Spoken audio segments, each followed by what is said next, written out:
దేవుని అతి పరిశుద్ధ నామానికి మహిమ కలుగును గాక. ఈరోజు యోబు గ్రంథం 33వ అధ్యాయం 31వ వచనం చదువుకుందాం. యోబు, చెవిని పెట్టుము, నా మాట ఆలకింపుము, మౌనంగా నుండుము, నేను మాట్లాడేదను. ఈ మాటలు చాలా బలమైనవి. దేవుడు మాట్లాడుతున్నాడు, యోబు చెవిని పెట్టుము, నేను మాట్లాడదును, నువ్వు మౌనంగా ఉండుము. ఆ యోబు అనే పేరు దగ్గర మీ పేరు పెట్టుకుని చదవండి. దేవుడు మీతో కూడా మాట్లాడుతున్నాడు. ఇదేనన్నా యోబు అనే ప్లేస్లో యోబు వినుము అని దగ్గర మీ పేరు పెట్టుకుని మాట్లాడినట్లయితే, చెవిని పెట్టుము, నా మాట ఆలకింపుము, మౌనంగా ఉండుము, నేను మాట్లాడుదును. దేవుడు మాట్లాడుతున్నప్పుడు మౌనంగా ఉన్నప్పుడు దేవుడు మనతో మాట్లాడతాడు.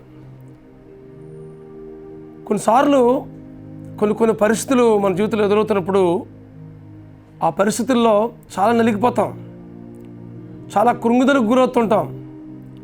నిరాశ, నిస్పృహ ఆయా పరిస్థితుల వల్ల మనం ఎంతగానో కృంగుదలకు గురవుతుంటాం. ఆ సమయంలో దేవుని మీద ఆనుకుని, దేవుని మీద సంపూర్ణంగా విశ్వాసం ఉంచి దేవుని సన్నిధికి వెళ్ళి మనం మౌనంగా ఉన్నప్పుడు దేవుడు మన తరపున మాట్లాడతాడు. అదే సమస్యను కావచ్చు, అదే ఇబ్బందిని కావచ్చు, ఏ గలిబిలిని కావచ్చు, అది ఎలాంటి పరిస్థితిని కావచ్చు. ఆ పరిస్థితిలో కొన్నిసార్లు ప్రార్థన చేసినప్పుడు ఆయా పరిస్థితుల వల్ల మాటలు రావు, మాట్లాడడానికి కూడాను హృదయం ఏకీభవించదు. అలాంటి పరిస్థితుల్లో దేవుని సన్నిధిలో మౌనంగా ఉండి దేవుని సన్నిధిలో మనం కనిపెడుతున్నప్పుడు దేవుడు నీతో మాట్లాడతాడు. నీతో మాట్లాడి నిన్ను బలపరిచి ఆ పరిస్థితి నుంచి లేవనెత్తి నీకు జయమిచ్చి ఆదరణనిచ్చి గొప్ప నెమ్మదిని ఇస్తాడు. గొప్ప నిరీక్షణ నీ జీవితంలో కలుగు చేస్తాడు. కీర్తనకారుడు ఒక మాట అంటున్నాడు, నా ప్రాణమా దేవుని నమ్ముకుని మౌనంగా నుండుము, ఆయన వలననే నాకు నిరీక్షణ కలుగుచున్నది. ఆయనే నా ఆశ్రయదుర్గము, నా రక్షణాధారము, నా ఎత్తైన కోట ఆయనే.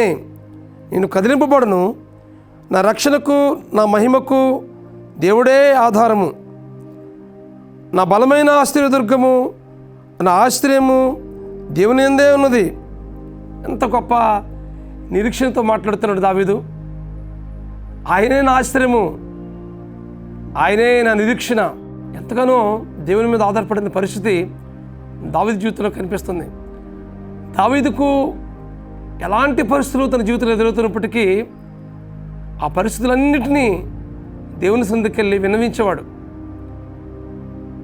ఆ పరిస్థితి అంతటిని కూడాను దేవుని దగ్గరికి వెళ్ళి తేటగా తెలియపరిచేవాడు.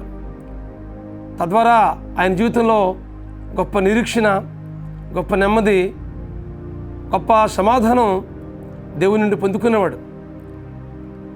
దేవుని సన్నిధికి వెళ్ళి మొరపెట్టేవాడు.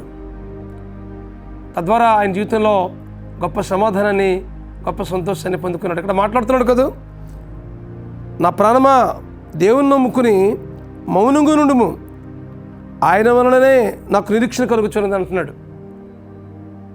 దేవుని దగ్గర నుంచి నిరీక్షణ మనం పొందుకుంటాం. ఆయన దగ్గర మనం గొప్ప సమాధానాన్ని పొందుకుంటాం. మనం మౌనంగా దేవుని సన్నిధిలో కనిపెడుతున్నప్పుడు మనతో మాట్లాడడం ప్రారంభిస్తాడు దేవుడు. అలాంటి అనుభవం మనకుందా? ఒకవేళ లేకపోతే కనుక నీ పరిస్థితి ఏదైనప్పటికీ, ఎలాంటి గలిబిలికి గురవుతున్నావో, ఏ సమస్యకు నువ్వు ఆలోచించుకుని మానసికంగా క్షోభకు గురవుతున్నావో, ఆ పరిస్థితి అంతటిని కూడాను మౌనంగా దేవుని సన్నిధిలో మనం ఉన్నట్లయితే, ఆయన మీద ఆనుకుని ఆయనకి మనం విన్నవించినట్లయితే, ఆ మౌనంలోనే దేవుడు మనకి గొప్ప సమాధానాన్ని ఇస్తాడు. తన వాక్కుని పంపించి మనతో మాట్లాడతాడు. కాబట్టి ఈ వాక్యం ఉంటుంది మీ జీవితంలో. నీ జీవితంలో అలాంటి పరిస్థితులు ఎదురవుతున్నప్పటికీ ఆ పరిస్థితి అంతటిని కూడాను దేవుని సన్నిధికి వెళ్ళి మౌనంగా కనిపెట్టు. దేవుడు నీతో మాట్లాడతాడు. నీ మీద ఏమైనా నింద మోపుతున్నారా? అలాంటి సమయంలో కూడా నువ్వు దేవుని సన్నిధికి వెళ్ళి కనిపెట్టు. దేవుడు నీ జీవితంలో గొప్ప నెమ్మదినిస్తాడు. తద్వారా నీ తరపున దేవుడు మాట్లాడతాడు. నీతో కూడా దేవుడు మాట్లాడి నిన్ను బలపరుస్తాడు. అటు కృప పరిశుద్ధాత్మ దేవుడు మీకు అనుగ్రహించి నడిపించును గాక. ప్రార్థన చేసుకుందాం. ప్రేమగల మా తండ్రి, పరిశుద్ధుడైన ప్రభువా, ఇదిగో ప్రభువా, యోబును ఎంతగానో బలపరిచావు ప్రభువా. నా మాటలు చెవిని పెట్టుము, నువ్వు మౌనంగా ఉండుము, నేను మాట్లాడతాను అన్నావు ప్రభువా. తద్వారా తన జీవితంలో గొప్ప సమాధానాన్ని, సంతోషాన్ని పొందుకున్నాడు ప్రభువా. ఎంతో వేదనకరమైన పరిస్థితి తన జీవితంలో ఎదురైంది ప్రభువా. అలాంటి పరిస్థితుల్లో మౌనంగా ప్రభువా నీ సన్నిధిలో కనిపెట్టినప్పుడు నువ్వు మాట్లాడి యోబుని ఎంతగానో బలపరిచావు ప్రభువా. ఇదిగో నన్ను ఈ వాక్యం ఉంటున్న మా ప్రియుల జీవితాల్లో ఎలాంటి కృంగుదలకు, ఎలాంటి గలిబిలికి, ఎలాంటి కలవరానికి, ఏ సమాధానం లేమికి గురవుతున్నారో వాటన్నిటి నుంచి విడిపించమని ప్రార్థిస్తున్నాను ప్రభువా. వారి జీవితంలో గొప్ప సమాధానం ఇవ్వండి ప్రభువా. మీరు మాట్లాడండి ప్రభువా.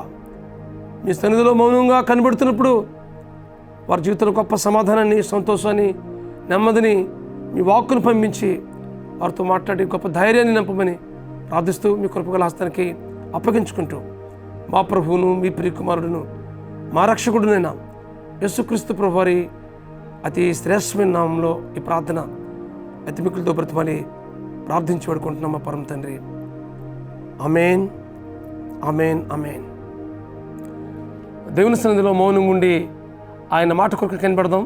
అటు కృప పరిశుద్ధాత్మ దేవుడు మీకు అనుగ్రహించి నడిపించును గాక. God bless you friends. Have a wonderful day.